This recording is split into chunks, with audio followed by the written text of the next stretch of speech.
Hey guys, இன்றைக்கி iPad OS 16 release ஆகிருக்குது.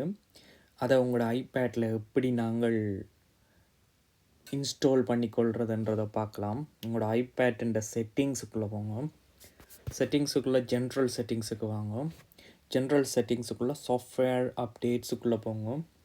இந்த சாஃப்ட்வேர் அப்டேட்டுக்குள்ளே கீழே பார்த்தீங்கன்னா also available upgrade to iPad OS 16 இருக்குது. அதை கிளிக் பண்ணுங்க. அதை கிளிக் பண்ணிங்கன்னா ஐபேட் ஓஎஸ் 16 கம்ப்ளீட் டீட்டெயில் வரும். இந்த 16.1க்கு அப்டேட் ஆக போகுது டிரெக்டாக 16 இருந்து. இதில் கீழே பார்த்தீங்கன்னா டவுன்லோட் அண்ட் இன்ஸ்டால் இருக்குது. அதை கிளிக் பண்ணினீங்கன்னா உங்களோட பாஸ்கோட் கேட்கும். பாஸ்கோடை கொடுத்துட்டு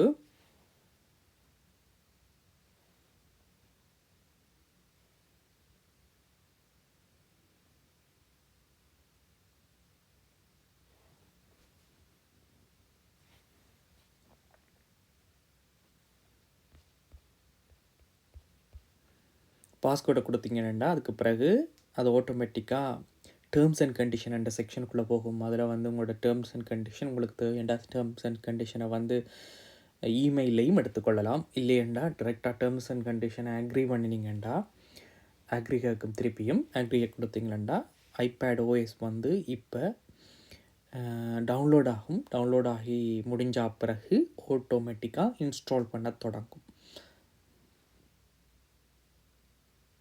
ஓகே, என்னோடய இன்டர்நெட் கனெக்ஷன் ஃபாஸ்ட்டாக இருக்கிறது வழியாக 3 மினிட்ஸில் டவுன்லோட் ஆகும். உங்களோட இன்டர்நெட் கனெக்ஷன் ஸ்பீட்டுக்கு ஏற்ற மாதிரி அது டவுன்லோட் ஆகும்.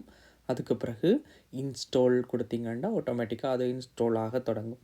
இன்ஸ்டால் பண்ணி முடித்த பிறகு நீங்கள் புது ஐபேட் ஓஎஸ்ன்ற ஃபீச்சர்ஸை யூஸ் பண்ணலாம். புது ஐபேட் ஓஎஸில் இருக்கிற இன்ட்ரெஸ்டிங் ஃபீச்சர்ஸை நான் உங்களுக்கு வீடியோவாக போடுறதுக்கு ட்ரை பண்ணுறேன். தேங்க்யூ. இந்த வீடியோ உங்களுக்கு பிடிச்சிருந்தால் இந்த வீடியோவை லைக் பண்ணுங்க. என்னோடய சேனலை சப்ஸ்கிரைப் பண்ணுங்கள் இதே மாதிரி வீடியோஸை பார்க்குறதுக்கு. தேங்க்யூ.